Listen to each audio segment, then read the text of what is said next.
நிஜமாவே வரம்பி மீறி போச்சு. இந்த வயசுல இதெல்லாம் ஒரு தேவையா? வெட்கம்னு ஒன்று இருக்கா இல்லையா உங்களுக்கு? இனிமே நான் எப்படி வெளியில தலை காட்டுவேன்? சொந்தக்காரங்க என்ன பேசுவாங்க? என் ஆஃபீஸ் நண்பர்கள் முன்னாடி என் மானமே போயிடும். ஒரே நிமிஷத்துல நம்ம குடும்ப கௌரவத்தையே காலி பண்ணிட்டீங்களே. நெஞ்சில் கோபமும் முகத்தில் ஆவேசமுமாக அருண் கத்தி கொண்டிருந்தான். அப்படி என்ன நடந்து விட்டது? அருண் ஏன் இப்படி இவ்வளவு ஆத்திரப்படுகிறான்? விஷயம் இதுதான். அருணின் பெற்றோர் சிதம்பரம் மற்றும் அவரது மனைவி. இந்த வயதில் அவர்கள் மீண்டும் ஒரு குழந்தையை பெறப் போகிறார்கள். இந்த செய்தியை கேட்டதுமே அருணின் கோபம் உச்சத்திற்கு சென்றது. அருண் மற்றும் கவிதா தம்பதிக்கு திருமணமாகி 2 மாதங்களே ஆகிறது. தனது மனைவி கவிதா இந்த செய்தியை சொன்னபோது அருணின் உடல் கோபத்தில் நடுங்கியது. ஆனால் கவிதாவுக்கு இதில் கோபப்பட என்ன இருக்கிறது என்று புரியவில்லை. கணவனின் கோபத்திற்கு முன்னால் அவளால் எதுவும் பேச முடியவில்லை. அமைதியாக அவன் பேசுவதை கேட்டுக்கொண்டிருந்தாலும் ஒரு குழந்தை பிறப்பதற்கும் சமூகத்தில் மானம் போவதற்கும் என்ன சம்பந்தம் என்ற கேள்வி அவன் மனதில் ஓடிக்கொண்டே இருந்தது. அருணுக்கு இப்போது 24 வயதாகிறது. அவனுக்கு தங்கை ஒருத்தி இருக்கிறாள். அவள் பெயர் திவ்யா. அருணின் பெற்றோருக்கு மிக சிறு வயதிலேயே திருமணம் நடந்துவிட்டதால் அவனது அம்மாவுக்கு இன்னும் அதிக வயதாகவில்லை. தன் மாமியார் மீது கவிதாவுக்கு மிகுந்த பாசம் இருந்தது. அவருக்கு என்ன சாப்பிட பிடிக்கும் என்று கேட்டு செய்ய வேண்டும் என அவள் ஆசைப்பட்டாள். ஏனென்றால் இந்த வீட்டிற்கு மருமகளாக வந்த நாளிலிருந்து மாமியார் அவளை ஒரு மகளைப் போலத்தான் பார்த்து கொண்டார். அவளது விருப்பு வெறுப்புகளை கவனித்து செய்தவர் அவர். ஆனால் இன்று தன் கணவன் அவர்களை பற்றி இவ்வளவு மோசமாக பேசுவது அவளுக்கு சற்றும் பிடிக்கவில்லை. அன்று மாலை தந்தை சிதம்பரம் அவர்கள் அனைவரையும் ஹாலுக்கு அழைத்தார். அவர் ஒரு அரசு பள்ளியின் தலைமை ஆசிரியர். பொதுவாக அவர் கூப்பிட்டால் பிள்ளைகள் பயந்து கொண்டு உடனே ஓடி வருவார்கள். அவர் சற்று கண்டிப்பானவர் என்றாலும் மனதளவில் மிகவும் நல்லவர். கவிதா வந்த பிறகு அவர் அவளை மகள் என்றுதான் கூப்பிடுவார். அவளது கை மணக்கும் காலை டீ இல்லாமல் அவருக்கு பொழுது விடியாது.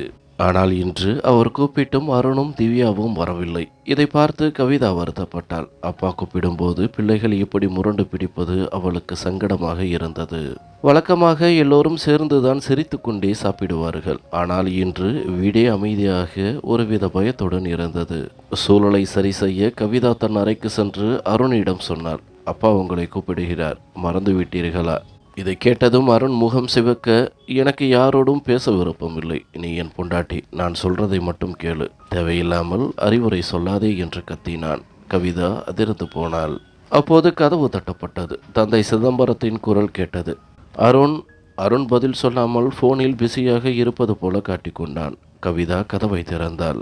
இல்லம்மா, நீயும் உன் கணவனும் ஹாலுக்கு வாங்க, நாங்கள் உங்ககிட்ட கொஞ்சம் பேசணும் என்று கூறிவிட்டு அவர் சென்றார். ஹாலில் சிதம்பரமும் அவர் மனைவியும் தலைகுனிந்து அமர்ந்திருந்தனர். மாமியாரை பார்த்த கவிதாவுக்கு அழுகையே வந்துவிட்டது. ஒரே நாளில் அந்த முகம் ஆடி போயிருந்தது. கண்கள் அழுது வீங்கி இருந்தன. நாள் முழுக்க அவர் அறையை விட்டு வெளியே வரவே இல்லை. அப்போது அருண் மிக கடுமையான குரலில் கேட்டான். என்ன சொல்லணுமோ சீக்கிரம் சொல்லுங்க, எனக்கு வேலை இருக்கு. தன் தந்தையிடம் அவன் இப்படி ஒருபோதும் மரியாதை குறைவாக பேசியதில்லை. சிதம்பரம் மெதுவாக தன்னை சமாளித்து கொண்டு பேச ஆரம்பித்தார். உங்களுக்கு விஷயம் தெரிஞ்சிருக்கும்னு நினைக்கிறேன். அருண் இடையில் புகுந்து ஆத்திரமாக சொன்னான். ஆமாம், எல்லாம் தெரியும். அதை பற்றி இப்போ என்ன சொல்ல போறீங்க என்று அருண் எகத்தாளமாக கேட்டான். இப்போ நாங்கள் என்ன சொல்ல முடியும்? நீங்கள் எதையும் சொல்கிறதுக்கான இடத்துல எங்களை வைக்கலையே அப்பா. இனிமேல் நாங்கள் எந்த முகத்தை வச்சுக்கிட்டு வெளியில் நடப்போம்? எங்களை எங்குமே போக முடியாதபடி பண்ணிட்டீங்களே. தன் கணவன் பேசுவதை கேட்டு கவிதா ஒரு பக்கம் அருணையும் மறுபக்கம் தன் மாமனார் மாமியாரையும் மாறி மாறி பார்த்தாள். அவளால் எதையும் நம்ப முடியவில்லை. அப்போது சிதம்பரம் மெதுவாக கேட்டார். எங்களால் நீங்கள் வெளியில் வர வைக்கப்படுகிறீங்களா? அதற்கு அருண் சத்தமாக, பின்ன என்ன, என் ஃப்ரெண்ட்ஸ் இருக்காங்க, என் தங்கை திவ்யாவோட தோழிகள் இருக்காங்க, கவிதாவோட அம்மா வீட்டுக்காரங்க இருக்காங்க, இவங்க முன்னாடியெல்லாம் என் தலை குனிஞ்சு நிற்கிது என்று கத்தினான். மகன் இப்படி பேசுவதை கேட்டு சுமதி கண்களிலிருந்து கண்ணீர் ஒளிந்தது. கவிதா ஓடி சென்று அவரை அணைத்து கொண்டாள். ஆனால் அருண் நிறுத்தவில்லை. இவ்வளவு பண்ணிட்டு இப்போ எல்லோரையும் ஹாலுக்கு கூப்பிட்டு பஞ்சாயத்து பண்ணுறீங்களா? இனிமேல் உங்களுக்கும் எனக்கும் எந்த சம்பந்தமும் இல்லை. நான் என் இஷ்டப்படி வாழ போகிறேன், நீங்கள் உங்கள் இஷ்டப்படி இருங்க என்றான். சிதம்பரத்தின் கண்கள் கோபத்தால் சிவந்தன. அவரது மனைவி சுமதி அழுது கொண்டே இருந்தார். அப்படின்னா வீட்டை பிரிக்கணும்னு சொல்றியா என்று தந்தை கேட்க அருண் சோஃபாவிலிருந்து எழுந்து நின்று, எனக்கு இந்த சண்டை சச்சரவில் விருப்பமில்லை. ஆனால் இனிமேல் நான் உங்கள் கூட இருக்க விரும்பலை. எந்த உறவும் தேவையில்லை என்று திட்டவட்டமாக சொன்னான். சிதம்பரம் தன் கண்ணீரை துடைத்து கொண்டு, சரி, உனக்கு எங்களோடு இருக்க பிடிக்கலைன்னா நானும் உன் அம்மாவும் நம்ம கிராமத்து வீட்டுக்கே போயிடுறோம் என்றார். இந்த உபகாரம் ஒன்றும் தேவையில்லை. ஏற்கனவே ஊர் முழுக்க சிரிப்பா சிரிக்குது என்று சொல்லிவிட்டு அருண் அறைக்குள் சென்று விட்டான். அதன் பிறகு வீட்டில் அந்த பழைய சந்தோஷம் இல்லை. அருணும் திவ்யாவும் தங்கள் பெற்றோரிடம் பேசுவதே இல்லை. அவர்கள் கண்ணில் பட்டால் கூட வெறுப்போடு கோபத்தோடும் பார்த்தார்கள். இந்த சூழலில் அந்த பெரியவர்களின் வழியை புரிந்து கொண்டது மருமகள் கவிதா மட்டும்தான். அவள் அவர்களுக்கு உணவு கொடுப்பது, மாமியாரின் தலைக்கு எண்ணெய் தேய்த்து விடுவது என அவர்களை கவனித்து கொண்டாள். ஆனால் அருண் இருக்கும்போது அவளால் எதையும் செய்ய முடியவில்லை. அவனும் அதை விரும்பவில்லை. 7 மாதங்கள் கடந்தன. ஒரு நாள் திடீரென சுமதியின் உடல்நிலை மோசமானது. கால்களில் வீக்கம் ஏற்பட்டது. வாந்தி எடுத்ததால் உடல் மிகவும் பலவீனமடைந்தது. சிதம்பரம் தன் மனைவியை ஒரு குழந்தை போல கவனித்து கொண்டார். அவர் கால்களை அமுக்கி விடுவதும், கைகளால் ஊட்டி விடுவதும், வாந்தி எடுத்தால் அதை சுத்தம் செய்வதுமாக அன்போடு இருந்தார். இதை பார்த்து கவிதாவே வியந்து போனாள். ஆனால் அருணின் மனமோ திவ்யாவின் மனமோ கரையவே இல்லை. அன்று கவிதாவின் அம்மா ஃபோன் செய்து, கவிதா கொஞ்ச நாள் அருணுடன் நம்ம வீட்டுக்கு வந்து இருமா என்றார். கவிதா ஆச்சரியத்துடன், என்னம்மா சொல்றீங்க? மாமியாரை இந்த நிலைமையில விட்டுட்டு நான் எப்படி வருவேன் என்றாள். உனக்கு என்ன அறிவு கெட்டு போச்சா? இப்போ மாமியாருக்கு பணிவிடை செய்வ, அப்புறம் அவங்க குழந்தையையும் நீதான் வளர்ப்பியா? உனக்கும் ஒரு குடும்பம் இருக்குல்ல என்றார் அம்மா. அதற்கு கவிதா உறுதியாக, அம்மா நீங்கள் தானே புகுந்த வீடு தான் இனி என் குடும்பம்னு சொல்லி கொடுத்தீங்க. அப்புறம் ஏன் இப்போ இப்படி பேசுகிறீங்க? என் மாமியாருக்கு இப்போ என் உதவி தேவை. நான் அவங்க கூட தான் இருப்பேன் என்று கூறி ஃபோனை வைத்தாள். அக்கம் பக்கத்தினர் அவர்களை கேலி செய்வது தொடர்ந்தது. ஒரு நாள் பக்கத்து வீட்டு பெண்மணி கவிதாவை பார்த்து சிரித்து கொண்டே, ஏமா உன் மாமியார் உண்மையாகவே விசேஷமா இருக்காங்களா என்று கிண்டலாக கேட்டார். கவிதா அமைதியாக, ஆமாமாக்கா, நீங்க கேள்விப்பட்டது உண்மைதான் என்றாள். இந்த வயசுல இதெல்லாம் ஒரு தேவையா என்று அந்த பெண் சிரிக்க கவிதா புன்னகையோடு சொன்னாள். ஒன்று சொல்லட்டுமா அக்கா? இந்த வயசுல தன் கணவரோட இவ்வளவு அன்பும் அரவணைப்பும் எத்தனை பெண்களுக்கு கிடைக்கும்? இந்த விஷயத்திலே என் மாமியார் ரொம்ப கொடுத்து வச்சவங்க. கவிதாவின் இந்த பதிலை கேட்டு அந்த பெண்மணி பேச முடியாமல் நகர்ந்தார். ஆனால் போகும்போது, என்னவோ போ, உனக்கு மாமியார் மேலே பாசம் கொஞ்சம் அதிகமாகவே ஏறிடுச்சு போல என்று முணுமுணுத்து விட்டு சென்றார். கவிதாவுக்கு கோபம் வந்தாலும் அவர்களிடம் பேசி நேரத்தை வீணடிக்காமல் வீட்டிற்குள் செல்வதே நல்லது என்று நினைத்தாள். அன்று பயங்கரமான மழை பெய்து கொண்டிருந்தது. கவிதா ஒரு முடிவு செய்தாள்.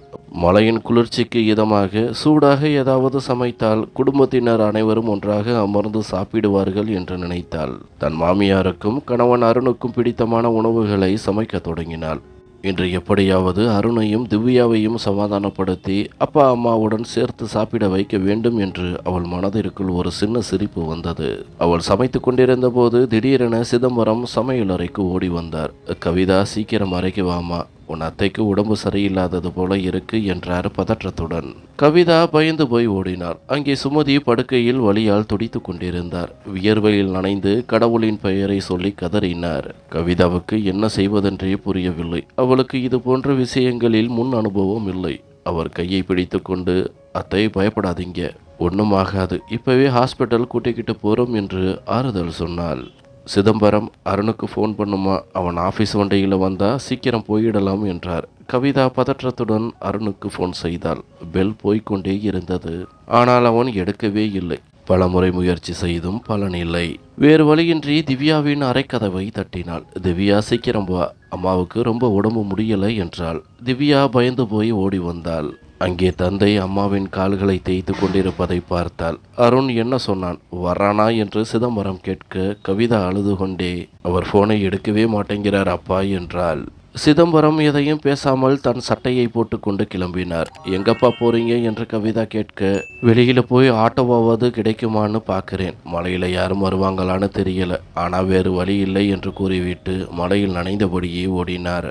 அறையில் கவிதாவும் திவ்யாவும் அம்மாவை பார்த்து கொண்டனர். சுமதி குளிரிலும் வலியிலும் நடுங்குவதை பார்த்த திவ்யா உடைந்து போய் கவிதாவை கட்டிக்கொண்டு அழத் தொடங்கினாள்.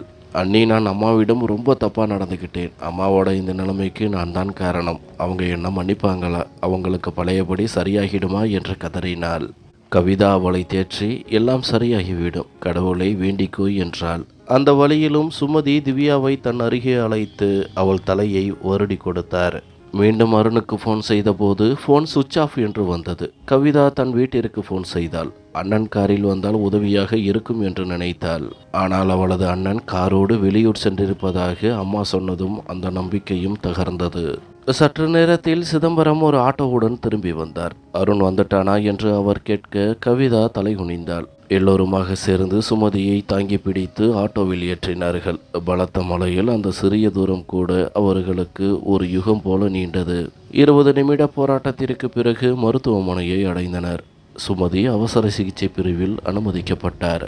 அரை மணி நேரத்திற்கு பிறகு வந்த டாக்டர், சுமதியின் நிலைமை மோசமாக இருக்கிறது, உடனே ஆபரேஷன் செய்ய வேண்டும், தாமதித்தால் உயிருக்கே ஆபத்து என்று அதிர்ச்சியான செய்தியை சொன்னார். சிதம்பரம் இடிந்து போய் நாற்காலியில் அமர்ந்தார். கவிதா அவர் கையை பிடித்து கொண்டு, அப்பா தைரியமாயிருங்க, நிச்சயம் எல்லாம் நல்லபடியாக நடக்கும் என்று தைரியம் சொன்னாள். சிதம்பரம் தன் கண்ணீரை துடைத்து கொண்டு எழுந்து நின்றார். மருத்துவர் சொன்னதை கேட்டு சிதம்பரம் பதற்றத்துடன், டாக்டர் உங்களுக்கு என்ன சரின்னு படுதோ அதை செய்யுங்க, என் மனைவியை காப்பாற்றி கொடுங்க என்றார். மருத்துவர், குழந்தை குறைப்பிரசவமாக பிறக்கப் போகிறது. சுமதியின் நிலைமையும் கவலைக்கிடமாகத்தான் உள்ளது. இப்போதைக்கு எங்களால் எதுவும் சொல்ல முடியாது, ஆனால் எங்களால் முடிந்தவரை முயற்சி செய்கிறோம் என்று கூறிவிட்டு சென்றார். கவிதா தன் மாமனாரை அழைத்து கொண்டு மருத்துவமனை அலுவலகத்திற்கு சென்று பணம் கட்டினாள். வீட்டிலிருந்து கிளம்பும் போதே அவள் எடுத்து வந்த பணம் இப்போது உதவியாக இருந்தது. இதை பார்த்த சிதம்பரம் அவள் தலையில் கை வைத்து, அம்மா உனக்கு நான் பட்ட கடனை என்னால் தீர்க்கவே முடியாது என்றார் கண்கலங்க. அதற்கு கவிதா, அப்பா என்னை பொண்ணுன்னு சொல்கிறீங்க, அப்புறம் கடன் அது இதுன்னு சொல்லி என்னை அந்நியப்படுத்துறீங்களே, உங்கள் ஆசீர்வாதம் மட்டும் எங்களுக்கு இருந்தால் போதும் என்றாள். ஆபரேஷன் தியேட்டருக்கு வெளியே அனைவரும் காத்திருந்தனர். அருணுக்கு மீண்டும் மீண்டும் ஃபோன் செய்தும் அது சுவிட்ச் ஆஃப் என்றே வந்தது. சுமார் 1 மணி நேரத்திற்கு பிறகு டாக்டர் வெளியே வந்து, வாழ்த்துக்கள், உங்களுக்கு ஆண் குழந்தை பிறந்திருக்கிறது என்றார். கவிதாவும் திவ்யாவும் கடவுளுக்கு நன்றி சொன்னார்கள். ஆனால் சிதம்பரம், டாக்டர் என் மனைவி எப்படி இருக்கிறாள் என்று கேட்டார். டாக்டர் அமைதியாக இருக்கவே சிதம்பரம் பயந்து போய், ஏதாவது சொல்லுங்கள் டாக்டர் என்று கெஞ்சினார். அவருடைய நிலைமை இன்னும் கவலைக்கிடமாகத்தான் இருக்கிறது என்று சொல்லிவிட்டு டாக்டர் நகர்ந்தார். அந்த பதிலை கேட்டு சிதம்பரம் இடிந்து போய் நாற்காலியில் அமர்ந்தார். சிறிது நேரத்தில் குழந்தையின் அழுகுரல் கேட்டது. நர்ஸ் குழந்தையை வெளியே கொண்டு வர கவிதா அதை தன் கையில் வாங்கினாள். கவிதாவின் முந்தானையை அந்த பிஞ்சு கைகள் இறுக பற்றி கொண்டன. திவ்யாவிடம் குழந்தையை கொடுத்த கவிதா, முதலில் அப்பாவிடம் காட்டு என்றாள். தன் மகனை பார்த்த சிதம்பரம் குழந்தையை ஏந்தி அழுது தீர்த்தார். அந்த பிஞ்சு குழந்தை தன் தந்தையின் மார்பில் அமைதியாக உறங்கியது. மாலை அருண் வீட்டிற்கு வந்தபோது வீடு காலியாக இருப்பதைக் கண்டு பயந்தான். போனை சார்ஜ் போட்டு ஆன் செய்ததும் கவிதாவின் 10 மிஸ்டு கால் இருப்பதைக் கண்டு அதிர்ந்தான். அப்போது தந்தை சிதம்பரத்திடமிருந்து போனும் வந்தது. இதுவரை கோபத்தில் பேசாமல் இருந்த அருண் பதற்றத்துடன், அப்பா எங்கே இருக்கீங்க, அம்மாவுக்கு என்னாச்சு என்று கேட்டான். சிதம்பரம் அழுது கொண்டே, அம்மாவுக்கு உடம்பு முடியலப்பா, நாங்கள் ஹாஸ்பிட்டலில் இருக்கோம், பீரோ லாக்கரில் அம்மாவோட ரிப்போர்ட்டு எல்லாம் இருக்கு, அதை எடுத்துக்கிட்டு சீக்கிரம் வா என்றார். அருண் வேகமாக பீரோவை திறந்து லாக்கரை தேடினான். பதற்றத்தில் தேடும்போது அங்கிருந்த காகிதங்கள் கீழே சிதறின. அதில் அவனது அம்மாவின் டைரியிலிருந்து கிழிந்த பக்கம் ஒன்று அவன் கண்ணில் பட்டது. ஆர்வத்துடன் அதை எடுத்து படித்த அருணுக்கு உயிர் போவது போல் இருந்தது. அதில் எழுதியிருந்தது, கமலா நம் வீட்டு வேலைக்காரி என்பதை தாண்டி ஒரு குடும்ப உறுப்பினர் போல் இருந்தாள். அவளுக்கு ஏன் இவ்வளவு கஷ்டமோ? ஏற்கனவே பெற்றோர் இல்லை. சில மாதங்களுக்கு முன்பு கணவனும் இறந்து விட்டான். இப்போது அவளும் புற்றுநோயுடன் போராடி தோற்றுவிட்டாள். ஆனால் சாகும்போது தன் 3 மாத குழந்தையை நம்மிடம் கொடுத்து விட்டு சென்றாள். அம்மா, எனக்கு பதில் இந்த குழந்தையை வளர்த்து ஆளாக்குங்கள் என்று அவள் சொன்ன கடைசி வார்த்தைகளை எப்படி மறப்பேன்? அந்த குழந்தையை, அருணை நம் குழந்தையாகவே வளர்ப்போம். நாம் அவனது உண்மையான பெற்றோர் இல்லை என்பது அவனுக்கு தெரியவே கூடாது என்று நான் சத்தியம் செய்திருக்கிறேன். இதை படித்ததும் அருண் அப்படியே தரையில் அமர்ந்தான். வேர்க்க விறுவிறுக்க அவனுக்கு தலை சுற்றியது. எந்த பெற்றோரை நான் இவ்வளவு காலம் காயப்படுத்தினேனோ அவர்கள் என் உண்மையான பெற்றோரே இல்லையா? அப்படி இருந்தும் எனக்கு தெரியாமல் என்னை இவ்வளவு சீராட்டி வளர்த்தார்களா என்று நினைத்து கதறி அழுதான். பிறகு அம்மாவின் நிலைமையை எண்ணி சுதாரித்து கொண்டு ரிப்போர்ட்டுகளை எடுத்துக்கொண்டு மருத்துவமனைக்கு ஓடினான். அவன் அங்கு சென்றபோது மருத்துவர்கள் குழு அவனது அம்மாவை காப்பாற்ற போராடி கொண்டிருந்தார்கள். சிதம்பரம் கலங்கிய கண்களுடன் அவனை பார்த்தார். சிதம்பரம் ஓடி வந்து அருணை கட்டி கொண்டு அழுதார். அருண் தந்தையின் கண்ணீரை துடைத்தான். அப்போது ஒரு செவிலியர் பதற்றமாக ஓடி வருவதைக் கண்டு அருணின் இதயம் துடித்தது. சிஸ்டர், அம்மாவுக்கு என்னாச்சு, நல்லா இருக்காங்களா என்று நடுங்கும் குரலில் கேட்டான். அவர் உடம்பில் இரத்தம் மிகவும் குறைவாக இருப்பதால் அவர் நிலைமை கவலைக்கிடமாக இருக்கிறது. அவருக்கு உடனடியாக ஓ பாசிட்டிவ் இரத்தம் தேவைப்படுகிறது. ஆனால் ஆஸ்பத்திரியில் இப்போது அந்த இரத்தம் ஸ்டாக் இல்லை என்றார் நர்ஸ். உடனே அருண், அதற்கு என்ன சிஸ்டர், எனக்கும் அதே வகை இரத்தம்தான். சீக்கிரம் என் இரத்தத்தை எடுத்துக்கொண்டு அம்மாவை காப்பாற்றுங்கள் என்று முன் வந்தான். ரத்தம் கொடுத்துவிட்டு அருண் வெளியே வந்தபோது கவிதாவின் கைகளில் அந்த பிஞ்சு குழந்தையை பார்த்தான். அவன் இதயம் கனத்தது. கவிதா, இவனை தூக்க மாட்டீங்களா என்று கேட்க அருண் அந்த குழந்தையை தன் கைகளில் ஏந்தினார். கண்ணீர் மல்க அந்த சின்னஞ்சிறு உயிரையே பார்த்து கொண்டிருந்தான். சிறிது நேரம் கழித்து சுமதியை பார்க்க அனுமதி கிடைத்தது. அருண் குழந்தையோடு உள்ளே சென்றான். அருணை கண்டதும் சுமதியின் முகத்தில் ஒரு நிம்மதியான புன்னகை தெரிந்தது. ஆனால் அருண் தன் அம்மாவை பார்த்ததும் அப்படியே கதறி அழுது விட்டான். அம்மா, என்னை மன்னிச்சிடுங்கம்மா என்று பாசத்தோடு வேண்டினான். சுமதி மெதுவாக, முட்டாள் பையனே, அழாதே, உன்னை நான் எப்போதும் சிரிச்சுக்கிட்டே பார்க்கணும்னு தான் ஆசைப்படுகிறேன் என்றார். பிறகு அருணையும் கவிதாவையும் அருகில் அழைத்து ஆசீர்வதித்தார். குழந்தையை முத்தமிட்ட அவர் அருணிடம் சொன்னார், என்னால் உன்னோட கௌரவம் போயிடுச்சுன்னு கோபப்பட்டே இல்லையா? இந்த சின்ன குழந்தை உன் தம்பி. இவனை உன்கிட்ட ஒப்படைச்சிட்டு போகிறேன். இவனை நல்லபடியாக பார்த்துக்கோ. கவனக்குறைவாக இருந்துடாது. அப்படி இருந்தால் என் ஆத்மா சாந்தி அடையாது. அருண் பதற்றத்துடன், அம்மா என்ன பேசுகிறீங்க? நீங்கள் எங்களை விட்டுட்டு எங்கும் போகக்கூடாது. இந்த நிமிஷத்தில் இருந்து இவன் உங்கள் பையன் இல்லை, என் பையன். என் உயிரை விட மேலாய் இவனை நான் பார்த்துப்பேன். ஆனால் நீங்கள் எங்களை விட்டுட்டு போகிறதை பற்றி பேசாதீங்க என்று உறுதியளித்தான். வெளியே சிதம்பரம் சோகமான நிலையில் அமர்ந்திருக்க திவ்யா அவருக்கு துணையாக இருந்தாள். திடீரென அருண் அறையிலிருந்து பைத்தியம் பிடித்தவன் போல வெளியே ஓடினான். சிதம்பரம் கூப்பிட்டும் அவன் காதில் விழவில்லை. சில நிமிடங்களில் ஒரு டாக்டரை அழைத்து கொண்டு ஓடி வந்தான். டாக்டர் சுமதியை சோதித்து பார்த்துவிட்டு ஒரு பெருமூச்சுடன் சொன்னார், சுமதி இனி நம்மோடு இல்லை. அருண் அப்படியே தரையில் மண்டியிட்டு விழுந்தான். தன் அம்மாவின் பாதங்களை பிடித்து கொண்டு முத்தமிட்டான். என்னை மன்னிச்சிடுங்கம்மா, இனி உங்களை ஒருபோதும் கஷ்டப்படுத்த மாட்டேன். இப்படி எங்களை தவிக்க விட்டுட்டு போகாதீங்கம்மா என்று அவன் அலறிய சத்தம் அந்த இடத்தையே சோகத்தில் ஆழ்த்தியது. எவ்வளவு விசித்திரமான விஷயம் இது! ஒருவர் நம்மிடம் அளவில்லாத அன்பு காட்டும்போது நாம் அந்த அன்பை புரிந்து கொள்வதில்லை. அவர்களை உதாசீனப்படுத்துகிறோம். ஆனால் அதே நபர் நம்மை விட்டு நிரந்தரமாக சென்ற பிறகுதான் அந்த அன்பின் ஆழம் நமக்கு புரிகிறது. இறுதியில் சுமதி மரணத்திடம் தோற்று போயிருக்கலாம். ஆனால் அவரது அன்பு ஜெபித்து விட்டது. நன்றி.